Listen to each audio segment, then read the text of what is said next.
Doctor Babasaheb आंबेडकरांच्या संविधानाच्या अनुसार जो अन्य धर्मियांना ते लोक न्याय लावतात, जो अन्य धर्मियांना कायदा लावतात, तोच कायदा माझ्या इकडच्या हिंदू धर्मियांना समाजाला पण लावावा, एवढं एक वाक्यामध्ये त्यांना समजवायला आलेलं होतं.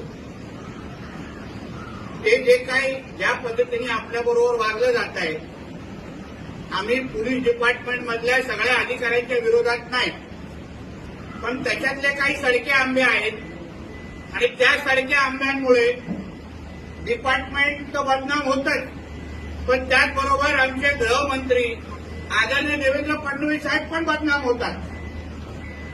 आणि म्हणून अशा पद्धतीच्या अशा अधिकाऱ्यांना थोडा चेहरापट्टी झाली पाहिजे, त्यांना भेटलं पाहिजे, त्यांना कळलं पाहिजे की हे हिंदुत्वादी विचाराचं सरकार आहे, हा हिंदू समाज या सत्तेमध्ये आहे, हे भगवादारांचं सरकार आहे आणि इथे अगर भगवादारांना आणि हिंदू समाजाच्या कुठल्याही माझ्या तरुणाला अशा पद्धतीचा त्रास अगर उद्या परतून दिलं तर त्रास देण्याची परतफेड आम्हीही करू, एवढं सांगण्यासाठी त्या पोलीस स्टेशनमध्ये जाऊन बसले.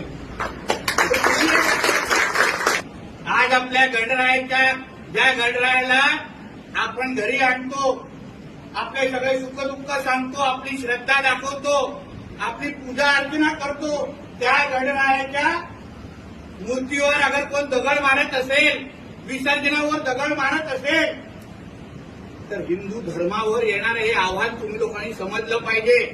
जसा त्यांच्यासाठी मोहम्मद पैगंबर आहे, तसा आमच्यासाठी गणराय आहे, तसा आमच्यासाठी राम देवता आहे, तसा आमच्यासाठी हनुमान देवता आहे, बजरंगबली आहे.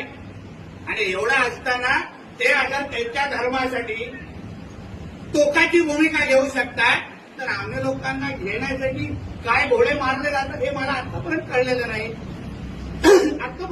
नाही. म्हणून एवढंच तुम्हाला सांगतो, यापुढे पोलीस काही त्रास देणार नाही एवढी गॅरंटी आता पुढे मलाही आजमावच्या इकडच्या पोलीस खात्यात.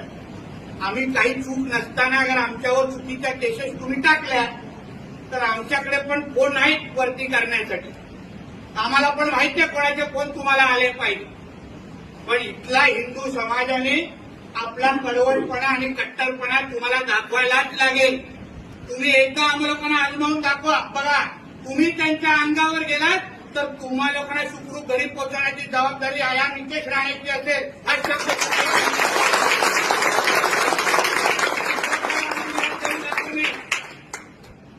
तुमच्या मुरुडचं इथे इस्लामीकरण व्हायला देऊ नका. बघा, ठाण्याच्या जवळपास पडगा नावाचं एक गाव होतं, असंच तुमच्या मुरुड सारखं होता. गप्प बसला तिकडचा हिंदू समाज. काही वर्षानंतर आज तिथे औषधाला पण एक हिंदू आपल्याला सापडत नाही. त्या गावाचं नाव बदलून ते लोकांनी अलश्याम करून टाकलेलं आहे. त्या पडग्या गावाचं सगळं 99% तिथे मुसलमान समाज राहतो, कारण का तिकडला हिंदू तुमच्यासारखा गप्प राहिला. आज त्या लोकांना राहण्यासाठी त्या पडग्या गावामध्ये एक इंच जमीन भेटत नाही. जाऊन पाहिजे तर बघा, भिवंडीच्या जवळपास तो पडगा गाव आहे. मी अगर खोटं बोलत असेल तर अहो, आजूबाजूला काय होत आहे नुसतं बघा. तुम्हाला जेवढी ताकद द्यायची आहे ना, महाराष्ट्रातला नाही देशातला हिंदू समाज तुमच्या या मुरुडमध्ये मी आणून दाखवेन. तुमच्यासाठी तुम्ही चिंता करू नका. तुम्ही काय करता हे दाखवा पहिला. तुमच्यातला पहिला आत्मचा कट्टरपणा दाखवा. आम्ही आहोत अंगावर केसे, आम्हाला लोकांना काय फरक नाही पडत. तुम्ही बघा, जिथे जातो तिथे किमान 5 FIR पडतात. मला नाही फरक पडत, कारण मी माझ्या समाजासाठी भांडतोय, स्वतः वैयक्तिकसाठी भांडत नाहीये. सांगेन, तुमचं वर्दी घालण्या अगोदर तुम्ही त्याच गणरायाला नमस्कार करून तुमच्या त्या पोलीसच्या परीक्षेसाठी गेलेला आहात हे कधी विसरू नका.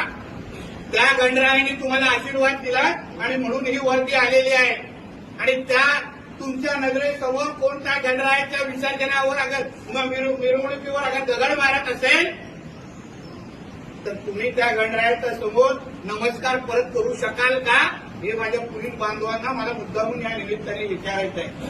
म्हणून या सगळी परिस्थिती थोडा बारकाईने बघा. फक्त एकदा शेवटी आलेलो आहे, परत त्या पोलीस स्टेशनमध्ये जाणार नाही. पुढच्या वेळी येईल तर डायरेक्ट मोहल्ल्यामध्ये जाऊन उभं राहील. आणि ते काय तो मौलवी जो आहे, जो त्या लहान मुलांना त्यांनी पुढे केला, जो आज गायब आहे ना, पोलिसांना सांगून ठेवलं त्या मौलवीला तुम्ही समोर आणा, नाही तर त्याची गाडी पकडून नागडा करेन मी पोलीस स्टेशनला घेऊन येतो.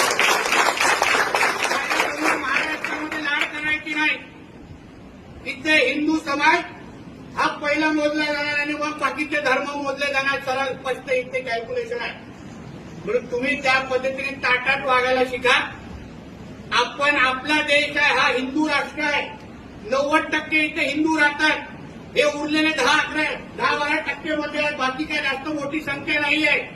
म्हणून हिंदू राष्ट्र असल्यामुळे आपल्या देशामध्ये आपल्या सणासुदीत जोरात नाचत गाजत वाजले पाहिजे. त्यांचे जसे वाजतात तसे आपले वाजले नाहीत. तर मी तुम्हाला परत सांगतो, नवरात्रीचा डीजे त्यांचा अगर ईदचा डीजे 2 वाजल्यापर्यंत वाजत असेल तर आमचा नवरात्रीचा डीजे रात्री 3 पर्यंत वाजणार. पोलिसांना सांगून जातो इथे. हायकोर्टचा आदेश आम्हाला लागतो तो त्यांनाही लागतो. तुम्ही कसा आम्हाला हायकोर्टचे आदेश दाखवतात, पहिला त्यांना दाखवा, मग आमच्याकडे या. पहिला त्यांचा 5 वेळेचा तो मशिदीचा बाहेरचा भोंगा बंद करा. तिथे पण हायकोर्टचा आदेश आहे, ते बंद करा, मग आमच्याकडे तोंड उघडा. म्हणून सगळे सणासुदी हे अतिशय जोशाने आणि उत्साहाने साजरा झाला पाहिजे. गणेश चतुर्थीला जी झाली ती शेवटची घटना होती.